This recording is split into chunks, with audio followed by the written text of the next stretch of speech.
Dr. Uzma Akram for the session on management of pregnancy conceived with ART. Dr. Uzma is a fertility specialist at Concept Fertility Center, member and fellow of Royal College of Obstetricians and Gynecologists, and undergraduate and postgraduate teacher. Ajay, please. Thank you. Next slide. Assalamu alaikum, good morning. So we have very good discussions about preterm labor and about steroids, but we are just shifting to the management of ART pregnancies because preterm labor is very much seen in ART pregnancies. So we know that assisted reproductive technologies, they are now accounting for 1.6% of singleton and 18.3% of multiple pregnancies all around the world, but majority of these pregnancies, they will have a normal outcome. So with the routine antenatal care, then what is different?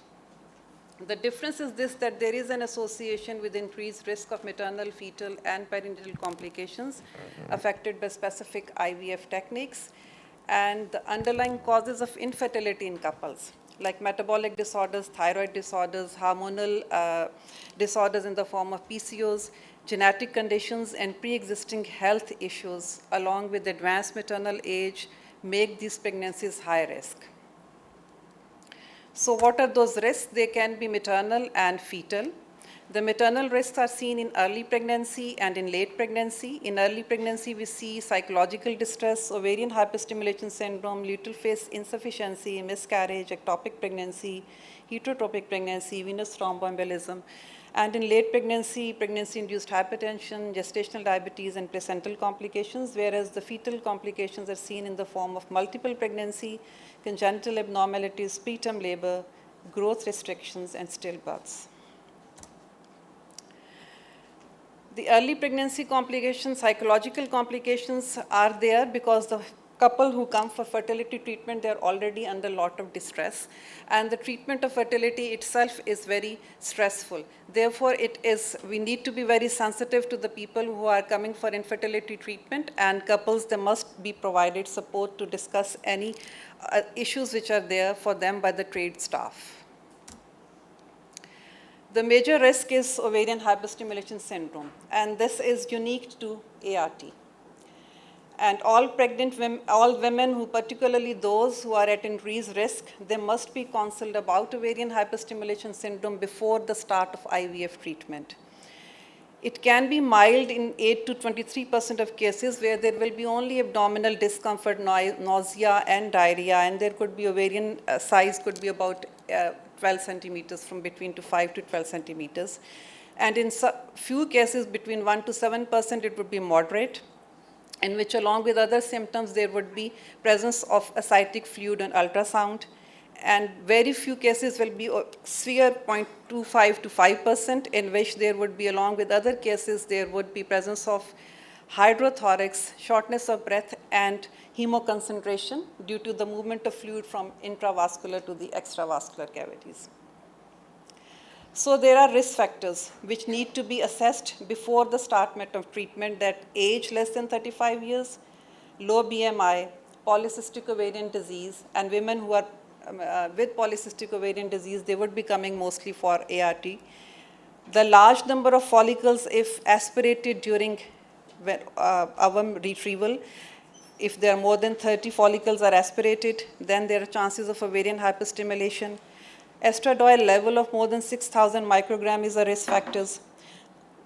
Therefore, when we are doing the IVF cycles, we should maintain a high degree of suspicion of ovarian hyperstimulation. And regular ultrasound examination of these women with the measurement of estradiol level gives us suspicion for ovarian hyperstimulation, and then it can be prevented.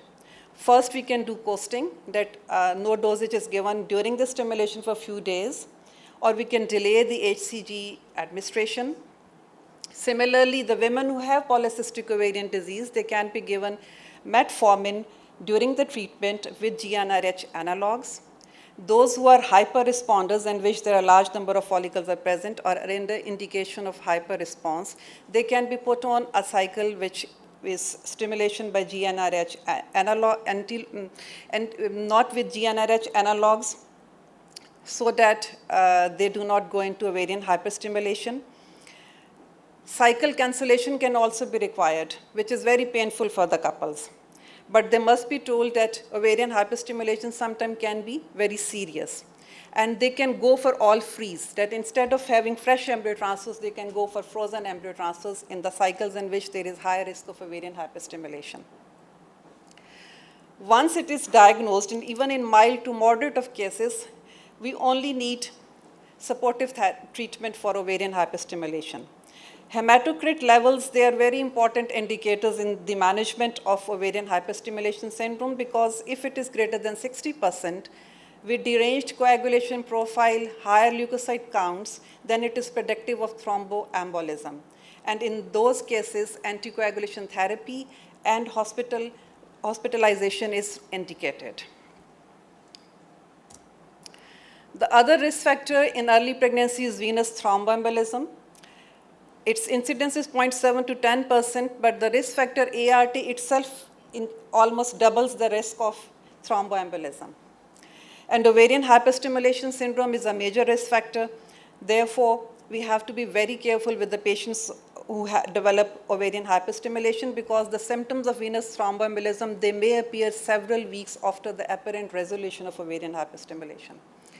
Increased maternal age of more than 35 years, BMI of 30, smoking, varicose veins, and thrombophilia, these are all the risk factors, and they need to be assessed before the procedure. It is very important in all the cases who are undergoing ART that their health conditions, they should be resolved and they should be fully assessed before being put on the treatment to avoid all these complications. Because thrombophilaxis, it is provided if they do develop VTE and if there is severe ovarian hyperstimulation syndrome, and it needs to be continued until at least at the end of first trimester, because of the risk that it can happen later in pregnancy as well.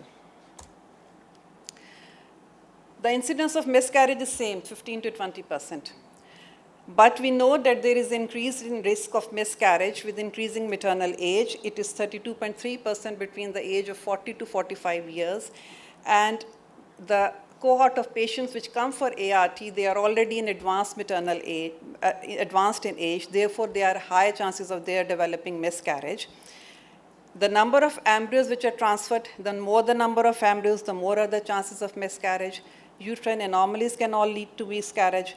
But once it happens, there is no difference in treatment than in general population. Ectopic pregnancy is slightly increased in ARTs. It is 1 to 4% compared to natural conception. Tubal disease and hydrosalpinx, which is seen in the patients who are coming for ART, is in 11% of ectopics which happen in ART pregnancies, they do have tubal disease and hydrosalpinx. And 2% of ectopics which happen in ART pregnancies, they have endometriosis. Therefore, pre-embryo transfer salpingectomy is indicated in the women who have severe tubal disease and hydrosalpinx to avoid this. The number of embryos which are transferred and the depth of transfer, it also results in ectopic pregnancy. Therefore, not more than 2 embryo transfers, and that transfer also under the ultrasound guidance, it will help to reduce the chances of ectopic pregnancy. Early diagnosis by an early scan at 6 weeks to confirm the pregnancy and its location is very important. Once we diagnose that it is ectopic pregnancy, the management is same as in natural conception. The other thing which is unique to ART pregnancies is luteal phase insufficiency. Because the corpus luteal cells are disrupted during the oocyte retrieval, and co-treatment with GnRH analog suppresses the endogenous production of progesterones. Therefore, the luteal phase support is required in all ART pregnancies. It can be in the form of oral, intramuscular, subcutaneous, or vaginal dosages. The natural progesterones are usually given in the form of intramuscular, subcutaneous, or vaginal routes. Their dosages, they have evolved over the period of time. Micronized vaginal progesterones can be given in the dosage of 400 milligram twice daily. Intramuscular are given 50 milligram. Dydrogesterone, which is not a natural progesterone, it can be given orally in the dosage of 30 milligram. Any of these progesterones, they produce the same results. It is not mandatory that we give all these progesterones, intramuscular and oral and vaginal. Any one of these will give the same results. But the starting of progestational dose is important, and it should be started in the evening before the day of oocyte retrieval till the pregnancy test is positive. And then if the pregnancy test comes out to be positive, it needs to be continued up till 10 weeks of gestation. Heterotropic pregnancy is otherwise a rare condition in natural conceptions, but it happens in 1 in 1,000 pregnancies in ART. And it should be considered in viable intrauterine pregnancies when more than one embryo is transferred and the woman presents with significant abdominal pain, free fluid or adnexal mass on ultrasound, a rise in HCG. Once it is confirmed, the laparoscopic removal with aspiration of tubal sac is recommended. If we strictly follow the embryo transfer protocols with dummy embryo transfers being done before the start of IVF treatment, it will significantly reduce the risk of heterotropic pregnancies. The late maternal complications include pregnancy-induced hypertension, and the data it indicates that in IVF pregnancies, there is an absolute increased risk of 2% of hypertension. And in all the cases of IVF pregnancies, we need to assess the cases as we do in natural conception. On the basis of risk assessment, low-dose aspirin is started. Society of Maternal Fetal Medicine, it recommends that we do not use low-dose aspirin in pregnant women with IVF as the sole indication for prevention of pregnancy-induced hypertension or preeclampsia. However, if there are more than one risk factors, only then aspirin is started in the dose of 150 milligram, 11 plus weeks till 38 weeks. The rest of treatment of pregnancy-induced hypertension, preeclampsia management is same as for the natural pregnancies.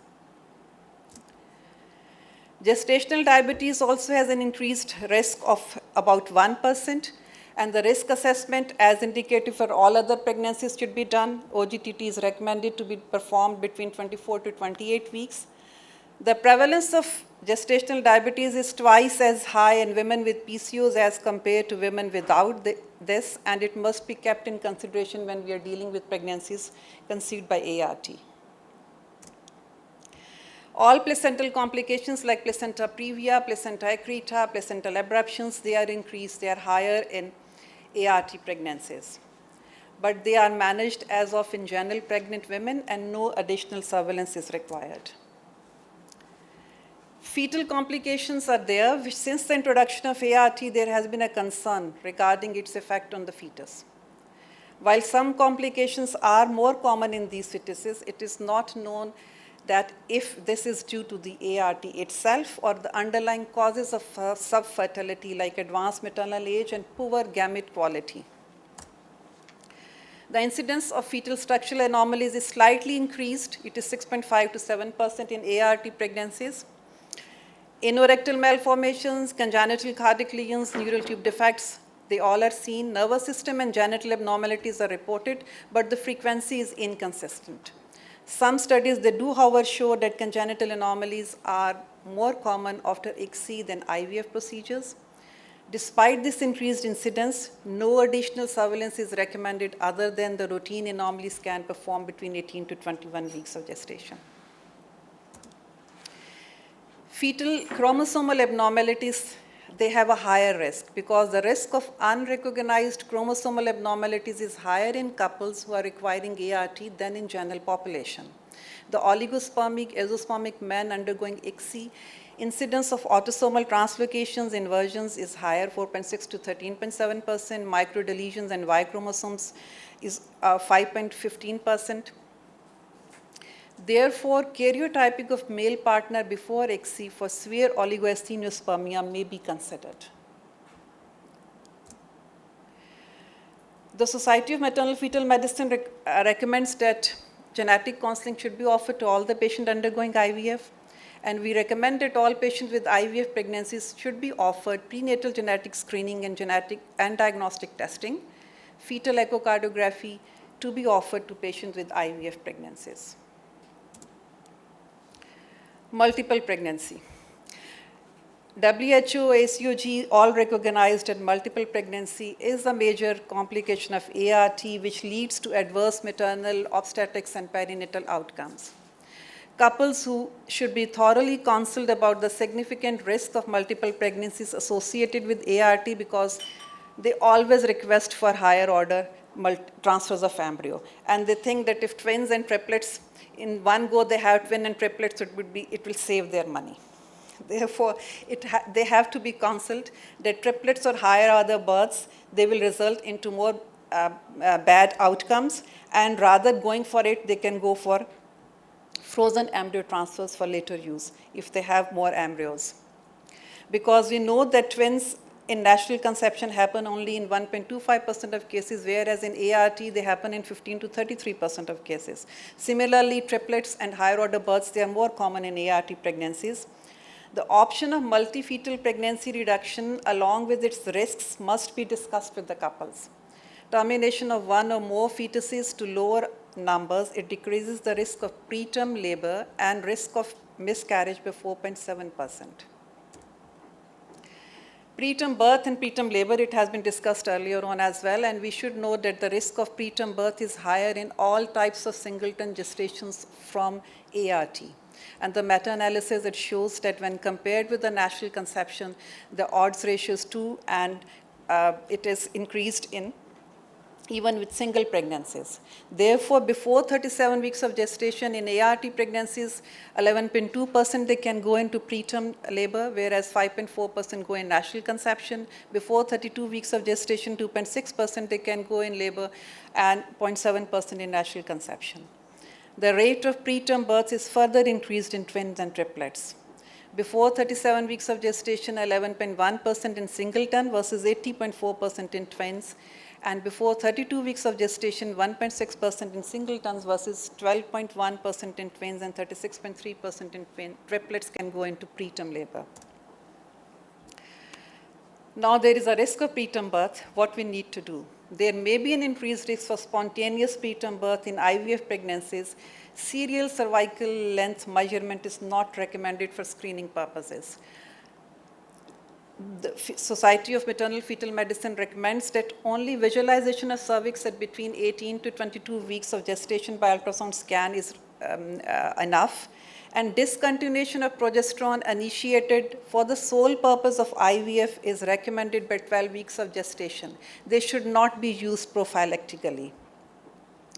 Even though there is an increased risk of preterm birth in twins and triplets, no screening with serial cervical length measurement is recommended. We do not offer any interventions alone or in combination like arabinopathy, cervical cerclage, or progesterone to prevent preterm births in twins and triplets. This was given in nice guidelines, but what we can do is this, that prophylactic vaginal progesterone, arabinopathy, or cervical cerclage is only offered in singleton pregnancies to women who have both history of spontaneous preterm birth and when the transvaginal scan between 16 to 24 weeks shows cervical length of 2.5 centimeter or less. And it has been discussed earlier on that when we will go for prophylactic treatments. There are no clear recommendations regarding the preterm births in twins and triplets. There was an exceptional surveillance review issued in 2022, which included the EPIC meta-analysis of randomized controlled trials regarding vaginal progesterones, intramuscular 17-hydroxyprogesterones, and oral progesterones in asymptomatic women with twin pregnancies at risk of preterm birth. The analysis showed that neither vaginal progesterones nor hydroxyprogesterones reduces the risk of preterm labor before 34 weeks. The effectiveness of progesterones for multiple pregnancies with risk factors like short cervix or prior preterm labor was uncertain. A recently published trial, which was not included in EPIC trial, and its analysis suggested it may reduce the use of vaginal progesterone, the risk of spontaneous birth before 32 weeks in twins with cervical length less than 3 centimeters. There is an ongoing prospect trial going on between vaginal pessaries and progesterones. The results would be available in 2025. But most guidelines, they recommend that use of vaginal progesterones in cases of cervical shortening without previous history of preterm birth and cervical pessaries or cerclage only when there are risk factors, both risk factors are present. Fetal growth restriction is also considered to be a risk in ART pregnancies, but it is a minor risk. However, maternal age of more than 35 years, nulliparity, and a BMI of more than 25 are risk factors, all of which are relatively common in those undergoing ART. Therefore, in the presence of these minor risk factors, uterine artery Doppler at 20 to 24 weeks and assessment of fetal size and umbilical artery Doppler in third trimester is indicated. In all cases in which there is maternal age more than 40 years, serial assessment of fetal size and umbilical artery Doppler is recommended from 26 to 28 weeks of gestation. But there is evidence that compared to natural conception, assisted conceptions are at increased risk of stillbirths. However, determining to what extent ART procedures are responsible for this is complex, and the rate of stillbirth appears to increase in women with history of subfertility regardless of mode of conception. Therefore, there is little evidence that elective delivery at 39 weeks of gestation improves the perinatal outcome of pregnancies conceived by IVF. In the absence of studies focused on timing of delivery achieved by ART, close surveillance and shared decision-making between patient and care provider is recommended. This is a study which was conducted in one single hospital. It is available on JAMA, and it reinforces the facts that how gestational hypertension, eclampsia, and placenta previa, rate of cesarean sections, stillbirths, and low birth weight is increased in even singleton pregnancies conceived by IVF compared to those which are naturally conceived. The guidelines which I have discussed for the management of ART pregnancies are all based on the guidelines provided by the Society of Fetal Maternal Medicine, by ACOG, by ARSM. On the basis of this, we can make guidelines for the care which is to be provided in antenatal situation for the ART pregnancies, that along with the regular antenatal care, the genetic counseling should be offered to all the patients undergoing ART. Prenatal genetic screening and diagnostic testing should be offered, and accuracy of first trimester screening, including cell-free DNA for aneuploidy, should be discussed. When multifetal pregnancy occurs, the multifetal pregnancy reduction be offered. Detailed fetal ultrasound and fetal echocardiography should be offered. Low dose of aspirin for pregnancy-induced hypertension prophylaxis is not recommended, with IVF being the sole indication. Visualization of cervix between 8 to 24 weeks of gestation is recommended, but serial cervical length assessment as a routine practice for IVF pregnancies is not recommended. Assessment of fetal growth in third trimester is recommended, but serial growth ultrasound is not indicated. Placenta location, shape, and cord insertion should be checked at the time of detailed fetal anomaly scan. And antenatal fetal surveillance should begin by 36 weeks of gestation due to increased risk of stillbirth. But the timing of delivery should be shared decision between care provider and patient when planning induction at 39 weeks of gestation. And these recommendations, they should be kept in mind when we are dealing as clinicians, the patients who have conceived with ART pregnancies. Thank you.